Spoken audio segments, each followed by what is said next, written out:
Bigyan natin ng reaction opinion itong Facebook reel posted by Dorian Stories. Galit na galit si Congressman Erese doon sa deliberation sa Kamara, yung anti-political dynasty bill. Nako, worst itong ginagawa niyo. Binabalahura ninyo ang konstitusyon, pambobola lahat. Marcos Jr., binobola tayo.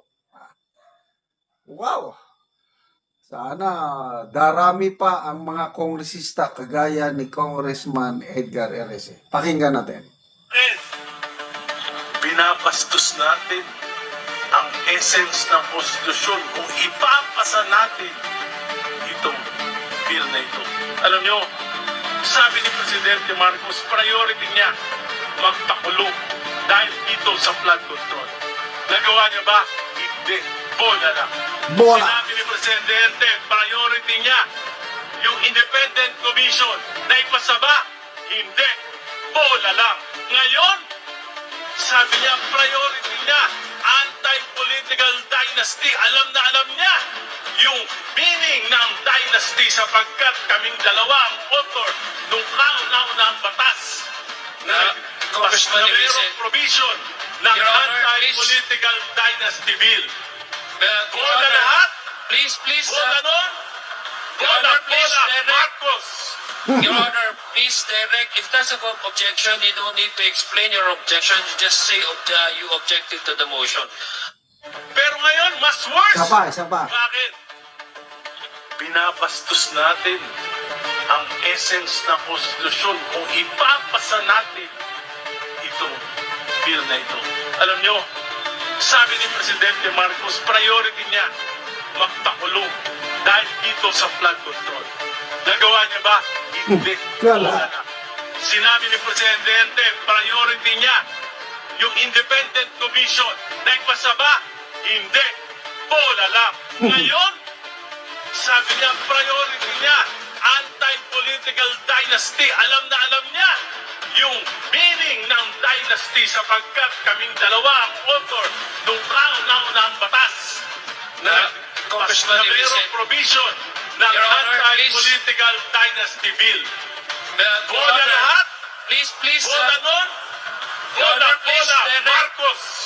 Your Honor, please direct. If that's a objection, you don't need to explain your objection. You just Ayan, ang nagsasalita doon si Adjong.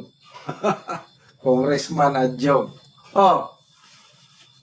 Kalokohan itong anti-political dynasty bill na baka ito ang aprubahan nila kasi maraming version eh. Si Congressman Sandro Marcos kasama si Congressman Bogie D, ang Speaker of the House, nag-file. Ano ang nakapaloob sa kanilang bill o proposal? Ito. Anti-political dynasty. Dapat, di ba? Common sense lang kung dapat hindi yung buong pamilya mag-occupy ng different position. Di ba ganoon? Anti? Ang panukala ni Sandro Marcos Bugidi, yung gusto nilang mangyari,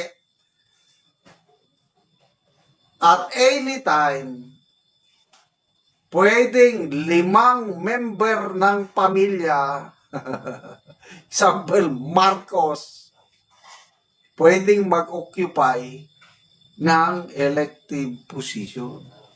Example lang, pwede mayroong Senator Marcos, pwede may Congressman Marcos, pwede may Governor Marcos, pwede may Mayor Marcos, pwede may Barangay Captain Marcos. Ano ba yan? Niloloko nyo ang mga Pilipino sa inyong anti-political dynasty bill. Kaya, salamat at nandyan si Congressman Erese. Binobola tayo dito. binabastos nyo ang konstitusyon sa bill na ito kung ipapasa natin. Kasi yun ang gusto nilang ipasa. Para ma-legalize ang kanilang gusto. Grabe. Bola nga talaga. Agree ako. Bago mag-Christmas, makukulong na sila. Di ba yun ang pinagmalaki ng Pangulo? Nasaan ang napakulong nila? Hanggang Sara Diskaya lang sila at hanggang kay ex-Senator Revilla, yun lang ang nakaya nila. Di ba bola? Independent Commission, People's Commission, priority yan, ipapasa. Ngayon, wala na, kinalimutan na. Dissolved na. I don't know kung officially dissolved na ba ang ICI nila. Ano pa? Yung mga pambobo, ang daming pambobola ng gobyernong ito.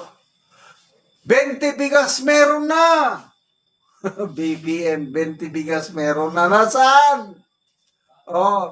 Sa inyong lugar, meron bang nagbebenta ng tig 20 pesos per kilo na bigas? Di ba? Mga pambobola. Bago matapos ang aking termino, walang magugutom na Pilipino. Matutupad ba? Bola. Ano ba? Bago matapos ang aking termino, matatapos ng subway, metro subway. Pinapalpal sila ng DOTR Secretary ng DepDep. Hindi matatapos hanggang 2032 pa. Ay, sos. Grabing pagkabudol natin mga ka-DDS. Hindi tayo naniwala kay Tatay Digong nung sinabi niya na weak leader yan. Sige. Huwag niyo akong sisihin pagdating ng panahon. Ngayon, wala tayong sisihin kundi tayo. Kasi, binoto pa rin natin siya, kinampanya pa rin natin. Kaya nga, humihingi ng tawad. Si Bipinday Sara, patawad. Kung nakatulong ako, kung inirecommend ako na presidente itong Bongbong Marcos. Correct. Kasi kung hindi si Mayor, then Mayor Sara, pamilya namin, hindi namin bobotohan yung Marcos Jr. na yan. Kasi, hindi namin kilala. Ang kilala namin yung Marcos Sr. But siya, hindi. Sayang kung tuloy na nagkandidato si Mayor Sara Duterte noon, Duterte kami. Bigla mang sabi niya, sige, team up tayo, Vice President lang ako, ikaw Presidente. Di ang daming bumoto kay Marcos Jr. Kaya, yan, humingi ng kapatawaran si Bipinday Sara. So, magtiis na lang muna tayo, mga ka-DDS. And again, pasalamat tayo kay Congressman Edgar Erese sa kanyang paninindigan. Binobola tayo ng Marcos Jr. administration. Salamat mga kaibigan sa inyong pagsubaybay sa ating channel.